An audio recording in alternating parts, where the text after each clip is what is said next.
하나님 말씀 민수기 31장 13절로 24절입니다. 모세와 제사장 엘르아살과 회중의 지도자들이 다 진영 밖에 나가서 영접하다가 모세가 군대의 지휘관 곧 싸움에서 돌아온 천부장들과 백부장들에게 노하니라. 모세가 그들에게 이르되 너희가 여자들을 다 살려 두었느냐? 보라, 그들이 발람의 꾀를 따라 이스라엘 자손을 부울의 사건에서 여호와 앞에 범죄하게 하여 여호와의 회중 가운데 연병이 일어나게 하였느니라.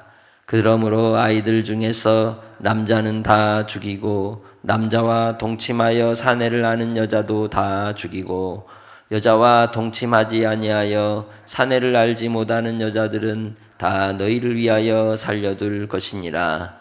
너희는 이레 동안 진영 밖에 주둔하라.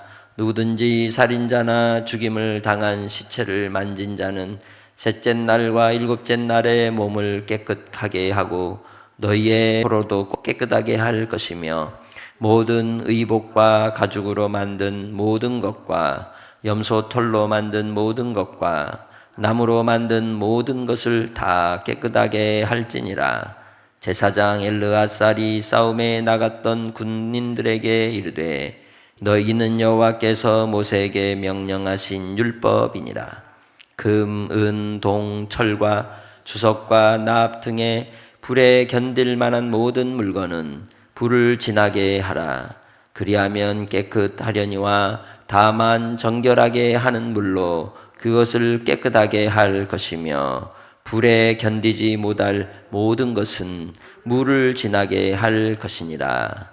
너희는 일곱째 날에 옷을 빨아서 깨끗하게 한 후에 진영에 들어올지니라. 아멘. 이스라엘 백성들이 하나님의 명령을 따라 전쟁에 나아가서 이 미디안에 대한 하나님의 심판을 선포하고 그리고 바알부올 사건으로 14,000의 사망에 이르는 연병이 하나님의 진노로 임한 결과에 대한 하나님의 원수를 갚기 위하여 전쟁에 임하게 되었죠. 그 상황 속에서 하나님께서는 그들로 진멸하라고 하셨지만 그들이 온전하게 진멸하지 않고 여인들을 데리고 그리고 여러 전리품을 가지고 들어오게 되었습니다.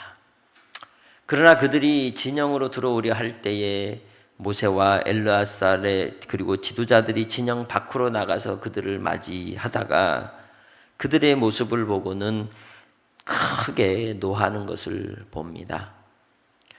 가르침이라고 하는 것, 깨달음이라고 하는 것은 틀리거나 잘못했을 때 혼나면서 배우는 경우가 많더라고요. 인생에 실수가 있고 또 우리가 어리석어서 행하는 행동들이 있지만 그것을 그 행동으로 끝나면 아무것도 아닌 것은 그것을 통하여 교훈을 얻고 돌이킬 때에 그에게 영향이 되고 또한 그의 삶에 큰 귀감이 되는 겁니다. 그래서 그 깨닫는 바에 대한 겸손히 받아들일 줄 아는 태도가 필요한 것입니다. 모세와 그 지휘관들이 이 싸움에서 돌아오는 이들에 대하여 노한 이유가 무엇일까요? 그것은 하나님의 명령을 따라서 행하지 않은 것 때문에 그런 겁니다. 그 판단은 하나님의 말씀과 그리고 하나님의 마음에 있다는 거죠. 그래서 우리는 어떻게 살아야 합니까? 하나님의 선하시고 기뻐하시고 온전하신 뜻을 구별해야 한다는 겁니다. 우리의 일상은 예배자로 임하는 것이죠. 그래서 하나님께서 너희가 여자들을 다 살려두었느냐라고 하시며 그들에 대하여 하나님께서 뭐라고 말씀합니까? 발람의 꾀임에 넘어 이스라엘이 모두 다 부올의 사건으로 인해 하나님 앞에 범죄한 것을 잊지 말아라. 여호와의 회중 가운데 그래서 연병이 일어났던 것이 아니냐는 거죠. 그러기에 남자는 다 죽이고 그리고 남자와 동침한 결혼한 여인들도 다 죽이라고 합니다. 왜? 그러지 않을 때 결국은 또다시 이스라엘이 범죄로 들어가기 때문이라는 것입니다. 세상 속에서도 보면 문화라고 하는 것은 오염을 시키기도 하고 새롭게 만들기도 합니다. 뭔가 누군가 어떤 한 사람의 말과 행동들이 많은 사람들에게 영향을 미치는 것을 볼 수 있습니다. 그래서 우리가 그런 얘기도 있잖아요. 한 사람이 하품하면 다른 사람도 어떻게 된대요? 하품이 전염된다는 말도 있잖아요. 그처럼 이 세상 속에 무언가 하나가 떨어지면 그것이 그냥 있지 않고 반드시 영향을 준다는 것입니다. 독약이 깨끗한 물에 떨어지면 그 물은 더 이상 먹을 수 있는 물이 되지 않듯이 이스라엘에 대한 하나님의 거룩함을 지키기 위해서는 철저하게 결단할 수밖에 없는 것입니다. 그 생명들이 귀하지만 이스라엘을 보존하기 위한 하나님의 특단의 조치였던 겁니다. 왜 그렇습니까? 미디안의 한 여인으로 인하여 그들이 결국 바알볼에 집히는 인생이 되고 말았기 때문입니다. 한 사람에 의해서 모두가 다 멸망을 그리고 진노를 사듯이 우리의 삶 속에서 우리는 하나 소홀히 여기는 그 하나로 인하여 모두가 고통을 당하고 모두가 다 어려움을 당하는 일들이 일어나는 것입니다. 우리는 코로나를 거치면서 경험했습니다. 이 호흡기 질환이라고 하는 것이 예방하지 않고 조심하지 않으면 언제든지 어떻게 된다? 모두에게 퍼지게 되고 영향을 받게 된다는 거죠. 그런데 우리가 간과하는 것이 뭡니까? 오늘 이스라엘 백성들이 이 미디안에 들어갔다 왔음에도 불구하고 그 미디안의 우상의 영향력을 그들이 만홀히 여겼던 겁니다. 아주 쉽게 생각했다는 것이죠. 그들이 가지고 온 전리품들 속에 우상의 형상이 있고 우상의 신앙이 있고 그리고 그 여인들을 통하여 가지고 있는 그들의 생각과 사상과 이념과 그들의 가치관 속에 이미 바알을 숭배하는 그러한 영향을 받아 있기 때문에 그들과는 함께할 수 없다는 것이 하나님의 명령인 것입니다.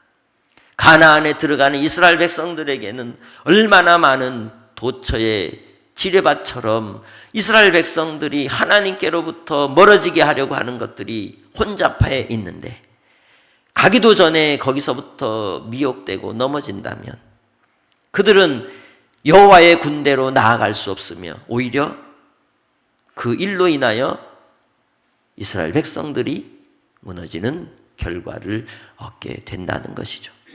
그러기에 하나님께서는 그 백성들에 대하여 철저하게 진영 밖에서 이 모든 일들을 정리하라고 명령하신 겁니다. 하나님의 명령을 통하여 이스라엘 백성들은 진영 밖에서 7일 동안 주둔하며 이 일들을 감행하고 그리고 이제 그들이 부정된 그 사람을 이제 전쟁에 나갔다 왔기 때문에 셋째 날과 일곱째 날에 자신들을 깨끗해 하고 포로까지 다 깨끗해 하게 한 뒤에 그리고 하나님께서 가지고 온 물건들에 대해서도 정결 예식을 시행하게 합니다. 이것은 하나님의 명령입니다. 왜냐하면 깨끗하게 하시기 위함이라는 거죠. 죄의 문제에 있어서도 우리가 흠이라고 하는 것은 뭐라 그랬습니까? 정함과 부정함의 의미라고 그랬죠. 깨끗하냐? 깨끗하지 않느냐? 이스라엘 백성들을 하나님께서 이 질병에서 보호하시는 방법이기도 하고 그리고 그들의 삶의 문화를 그리고 하나님을 신앙하는 삶의 행동과 양식을 지키시기 위한 방법이 정함과 부정함에 있는 겁니다. 예수 그리스도를 믿고 구원받는 우리가 이 땅에서의 삶을 통해서도 우리가 기억해야 될 게 뭐예요? 정함과 부정함에 있는 겁니다. 그것은 어떤 특별한 것에 대한 구별을 이야기하는 것이 아니라 갈라치기 하는 것이 아니라 진정으로 우리가 하나님의 뜻을 이루기 위하여 무엇을 택하고 살아야 될지를 가리키는 겁니다. 곧 좁은 길을 가라는 거죠. 예수 그리스도가 길이요 진리요 생명이라고 고백하고 받아들이고 믿음에도 불구하고 우리는 나의 삶의 자리에서 내가 시간을 구별하지 않으며 나의 물질을 구별하지 않으며 나의 사람과 사람의 만남의 관계를 구별하지 않은 채 그저 세상과 물타기하여 흐릿한 그러한 모습으로 사는 것이 잘 사는 것처럼 이 세상은 그렇게 이야기를 합니다. 그러나 에녹은 어땠습니까? 하나님과 300년을 홀로 동행했다고 이야기합니다. 예수 그리스도를 믿는 믿음의 사람들이 에녹처럼 이 시대 속에 진리를 외치고 생명을 외치고 복음을 전하며 사람들로부터 외면을 당하고 손가락질을 당한다 할지라도 부끄러워하지 않고 당당하게 살아갈 만한 사람이 이 시대 속에 몇이나 될까요? 하나님께서는 그 한 사람을 지금도 주목하고 계신다는 걸 잊지 마시기를 바랍니다. 그러한 신앙의 태도를 가지고 우리가 이 세상 가운데 살아야 한다는 겁니다. 정함과 부정함. 사람을 바라볼 때도 하나님은 그 중심을 보시고 정한 자와 부정한 자를 분명히 구별하실 겁니다. 나누실 겁니다. 알곡과 쭉정이를 나누듯이. 그들이 22절로 금은 동철 주석 납과 같은 모든 것은 어디를 지나게 합니까? 불을 지나게 하여 소독을 하죠. 깨끗게 한다는 겁니다. 그들이 쓰기에 새로운 것과 같이 만드시기 위하여 불에 견디게 하시고 견디지 못하는 것은 물을 지나게 함으로 정결케 하시는 모든 일을 마치고 들어오게 합니다. 이게 이스라엘 백성들은 이미 사회적 격리를 다 알고 있었어요. 누가 가르쳐 주셨어요? 하나님이 다 알고 계신 거예요. 의료, 복지 모든 체제가 아주 지금보다도 더 치밀하게 갖추고 있는 것이 이스라엘 하나님의 율법의 규례인 겁니다. 그 중심에는 하나님의 어떤 마음이 들어있느냐? 긍휼의 마음이 들어있는 겁니다. 백성을 사랑하시는 하나님의 마음이 들어있는 겁니다. 주께서 그러한 심정으로 그 백성들을 사랑하시기에 그들을 지키시려고 보호하시려고 보존하시려고 방호막을 치는 겁니다. 할렐루야. 하나님께서 우리 시대 속에서도 보호막을 치시고 방호막을 치시고 가리워 주시기 위하여 지도자를 세우는 것이죠. 교회가 건강하고 믿음 생활을 할 때 평안하고 기쁘고 즐겁고 화목할 수 있는 비결이 뭘까요? 목사를 잘 세워야 돼요. 그죠? 장로님, 권사님, 집사님, 성도님들이 서로 분열하고 다투고 싸워도 목사가 잘 서 있으면 뭐 할 수 있어요? 화목해 할 수 있는 거예요. 많은 교회들이 목회자를 잘못 세우는 일로 인하여 얼마나 큰 어려움을 당하고 성도들이 고통합니까? 그런데 그런 목사를 세워야 될 기준이 뭘까요? 오늘 본문 속에서 우리는 깨닫는 은혜가 뭘까요? 하나님의 선하시고 기뻐하시고 온전하신 뜻이 무엇인지를 분별하는 눈을 가져야 한다는 겁니다. 많은 교회들이 그 전 목사님의 목회였던 아름다운 모습을 이어받아서 하면 좋은데 겉으로 볼 때는 정말 멋져 보이고 잘해 보이고 또 실력도 있어 보여서 세웠더니 뭐만 알아요? 자기 편 사람만 세우고 그리고 앞에서 하는 말하고 뒤에서 하는 말이 다르고 항상 자기 호주머니 채우기만 바쁘고 성도들은 신방도 안 하고 그러면서 다 아는 척하고 그러면서 편법은 다 쓰고 어떻게 해서든지 은퇴할 때 조금이라도 가져가려고 얼마나 몸부림치는 그런 부끄러운 모습들이 있습니까? 왜 잔머리를 쓰는 인생으로 그렇게 많은 교회의 목회자들이. 정말 우리의 모델은 누구입니까? 예수 그리스도이십니다. 우리가 예수님을 주인으로 모시고 살아도 교회 공동체 안에 지도자를 잘못 세우면 성도들이 고생하고 고통하고 또 보내기가 쉬워요? 어려운 거잖아요. 그런 것처럼 이 이야기를 하는 것은 오늘 본문을 통해서 깊이 나라의 지도자를 세울 때도 생각해 보라는 겁니다. 현장에 직접 가보는 지도자, 눈물이 있는 지도자, 진심이 있는 지도자, 청렴결백하여서 자기 호주머니를 챙기지 않고 오직 국민들이 잘 되기를 바라는 지도자, 정직한 지도자, 욕하지 않는 지도자, 사람을 인격적으로 대우하고 낮아지는 지도자, 돈을 아낄 줄 아는 지도자. 우리 시대 속에서도 구별을 해야 됩니다. 목사님이 욕을 잘하고 거짓말 잘하고 사기치고 척하고 그러면서 뒤에 가서는 내가 그러니까 진짜 그런 줄 아네 라고 말한다면 그게 진짜 지도자일까요? 그러면서 또한 성도들을 다룰 때 권위적이면 좋던가요? 누르면 좋던가요? 그래서 어떤 사람은 그러잖아요. 권력은 잔인하게 써야 된다고 말하는 지도자는 안 되는 겁니다. 주님이 모세에게 무리바 물 사건 할 때 어떻게 했어요? 지팡이를 내밀라 하셨지. 언제? 승질 내면서 두드리라 했나요? 아니잖아요. 그 한 번으로 모세는 어떻게 됐어요? 요단강 못 건너갔어요. 그가 그 한 번 이 망할 것이야 하고 내가 물을 내랴 그 한마디 때문에 하나님이 너 못 들어가.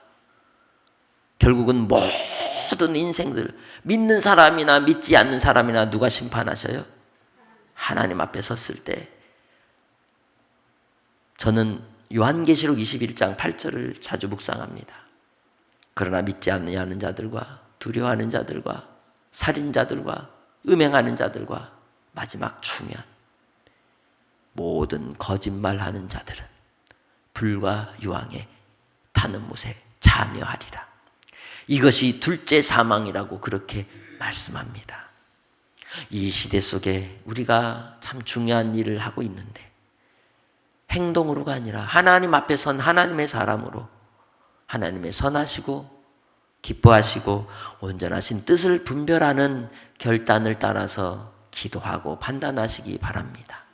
하나님을 경외하는 사람, 하나님을 두려워하는 사람이 지도자가 된다면 그 백성들을 섬길 때도 하나님의 부르심의 소명을 따라서 섬기게 되는 것입니다. 우리가 오늘 하루의 삶 속에서 잘 살피시고 정말 하나님이 이때를 위해 하나님께서 준비한 사람은 누굴까 판단하는 은혜가 여러분 안에 있으시기를 주의 이름으로 부탁합니다. 하나님 아버지 감사합니다. 오늘 사랑하는 주의 백성들 주의 말씀을 따라 이스라엘 백성들이 분별력 없이 아버지 하나님 자기들의 욕심을 따라서 전리품들을 마구잡이로 가져왔지만 모세와 엘르아살과 지도자들이 그들을 진영 밖에서 만나 진노한 이유, 화를 낸 이유는 하나님의 뜻을 구별하지 못한 어리석음 때문이었습니다. 아버지 하나님, 로마서 12장의 말씀처럼 우리가 일상의 삶 속에서도 하나님의 선하시고 기뻐하시고 온전하신 뜻을 분별하는 자들이 되게 하옵소서. 구별하는 자들이 되게 하옵소서. 아버지 하나님, 이 시대 속에 참으로 믿음을 따라서 하나님을 잘 섬기며 이 나라 민족을 잘 섬길 수 있는 지도자가 세워지기 원합니다. 이 나라 이 민족을 불쌍히 여겨 주옵소서. 감사하고 예수님의 이름으로 기도합니다. 아멘.